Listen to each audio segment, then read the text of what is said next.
The number one concern is the economy, of course. And what's appalling is misleading numbers in the media. I'm just going to talk numbers. Biden, during the Biden era, the economy grew by 2.5%. It's the highest since Clinton era in the 90s. And we added in the economy almost 19 million jobs. And that is the highest in 60 years. Also, compared to the Europe, growing economy growing 2.5%, it's a great sign that our economy is on the right track. One thing also, women's right. The last talk in the rally, he said that women want it or not, he's going to be the protector of women. What does that mean? It just goes both ways. It's scary for us as women that someone or the government would decide for us what to do with our body, impose their opinion and their laws.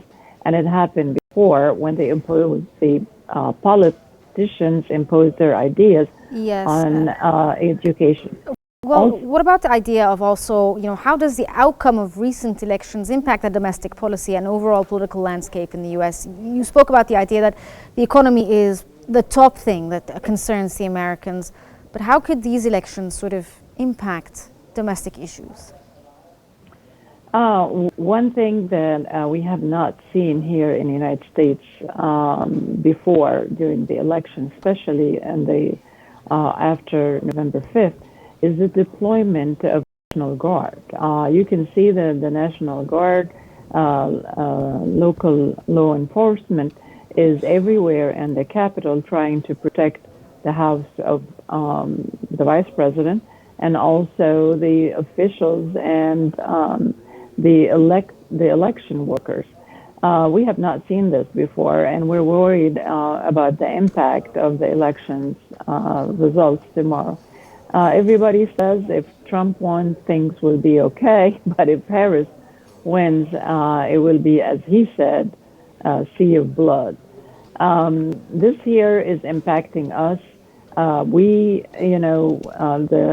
The recent information tells us that and the researchers, some Americans actually lost sleep over it. They're anxious. They're worried about what's going to happen. So would you say that the American public in general are very polarized at this time yes, because of, how could this sort of be resolved? How could like a bipartisan action happen towards healing the American public?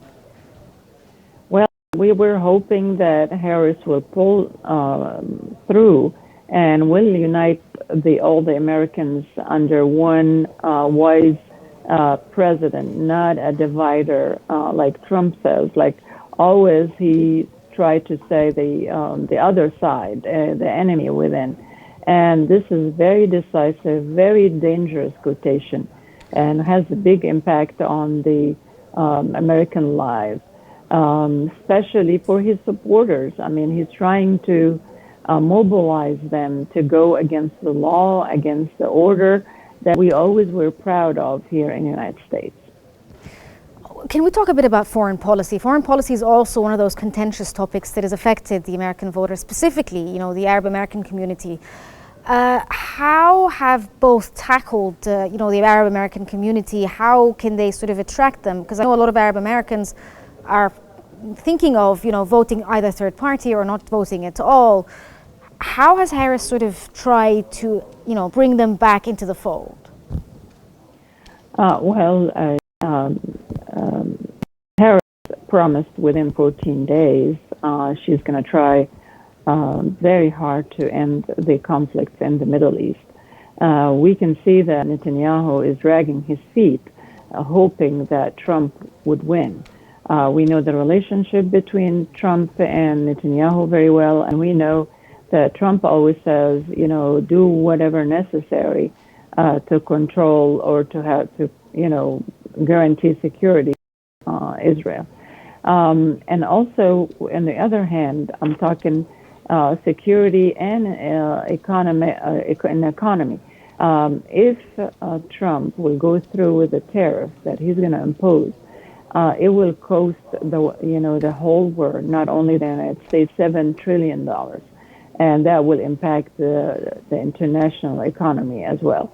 Biden, in the recent days, have threatened that he would stop military aid to Israel unless they open up channels for aid to the people in Gaza. It's just we do remember that when Trump was in office, he closed the PLO office here in D.C. and moved the capital to Jerusalem, which is against international law. So this is all should be a reminder that we should not. The funny thing is when the Muslim and the Arab people representative met with Trump, the promise that he made that he will try to end the war. I don't know how. He did not say how is he going to give Netanyahu a green light to do whatever he wants, or what's going to happen exactly. He just promised him also a position in his cabinet for some of the Muslims and the Arab Americans. We already know that Harris has already have some Arab Americans and Muslims in her campaign. So it's still neck to neck. Still, we don't know where the opinion will sway. But we're hoping that all the Americans will be united. At least they're exercising their rights to vote, and that's the most important element. Okay, my final question here for you is what role do early voting and mail-in voting play in influencing voter turnout, and how might these methods impact the results of upcoming elections, especially in swing states? We've also seen, untraditionally, Republicans doing the early voting thing. Has this, or do you think that this could possibly affect the election outcome? So far, almost 41 million Americans have already voted, and I know for sure that Trump before used to discourage people from voting earlier, but I guess this time he wants everybody to go down and vote. So far, the swing states have a good turnout, a lot of people, long lines.